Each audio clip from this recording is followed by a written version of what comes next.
13 अप्रैल 1919, एक तारीख जो सिर्फ कैलेंडर का एक दिन नहीं बल्कि भारत के इतिहास का सबसे खामोश चीखता हुआ सच है। एक बाग जहां लोग खुशियां लेकर आए थे, लेकिन कुछ ही मिनटों में वही जमीन लाशों से भर गई। किसने दिया था वो आदेश और क्यों बिना चेतावनी के निर्दोष लोगों पर गोलियां बरसाई गईं? ये कहानी है उस दिन की जिसने पूरे भारत को जगा दिया। अमृतसर, सुबह की हल्की धूप और हर तरफ बैसाखी का उत्साह। लोग अपने परिवारों के साथ घरों से निकल रहे थे। बच्चों के चेहरों पर मुस्कान थी। शहर के बीचों बीच एक जगह थी, जलियांवाला बाग, जहां धीरे धीरे भीड़ बढ़ रही थी। कुछ त्योहार मनाने आए थे और कुछ अंग्रेजों के खिलाफ शांतिपूर्ण विरोध के लिए। लेकिन क्या अंग्रेज इस भीड़ को सिर्फ एक त्योहार मान रहे थे, या उन्हें डर था कि ये भीड़ एक दिन उनके साम्राज्य को खत्म कर सकती है? अगर डर था तो उसका जवाब इतना खौफनाक क्यों था? ब्रिटिश सरकार के दिल में डर बैठ चुका था। उन्हें लग रहा था कि भारत में बगावत की आग फैल रही है। तभी सामने आता है एक नाम, जनरल रेजिनाल्ड डायर, एक ऐसा अधिकारी जिसके लिए आदेश ही सब कुछ था। उसे खबर मिली कि जलियांवाला बाग में हजारों लोग जमा हैं और उसने फैसला लिया जिसने इतिहास को खून से लिख दिया।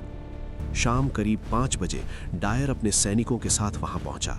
जलियांवाला बाग का सिर्फ एक ही संकरा रास्ता था और उसने उसे भी बंद करवा दिया। अब अंदर मौजूद हजारों लोग एक जाल में फंस चुके थे, बिना किसी चेतावनी के, बिना किसी आखिरी मौका दिए। और फिर एक आदेश गूंजा, फायर। अचानक गोलियों की आवाज ने खुशियों को चीखों में बदल दिया। लोग भागने लगे, लेकिन हर तरफ दीवारें थीं, कोई रास्ता नहीं, कोई बचाव नहीं। सैनिक लगातार गोलियां चलाते रहे, लगभग 10 मिनट तक। कई लोग वहीं ढेर हो गए, कई अपने ही अपनों के नीचे दब गए और कुछ जान बचाने के लिए कुएं में कूद गए, लेकिन वहां भी मौत ही उनका इंतजार कर रही थी। जब गोलियां रुकी तो वहां सिर्फ सन्नाटा था। खून से सनी जमीन, चारों तरफ लाशें और बीच में कराहते हुए घायल लोग। डायर बिना पीछे देखे वहां से चला गया, जैसे कुछ हुआ ही नहीं। इस घटना ने पूरे भारत को हिला दिया। महात्मा गांधी ने अंग्रेजों के खिलाफ आंदोलन तेज कर दिया। रविंद्रनाथ टैगोर ने अपनी सर की उपाधि लौटा दी।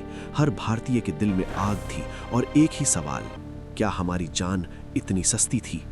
जलियांवाला बाग अब सिर्फ एक जगह नहीं रहा, ये बन गया एक जख्म जो कभी नहीं भरेगा, और एक सबक कि आज़ादी कभी बिना बलिदान के नहीं मिलती।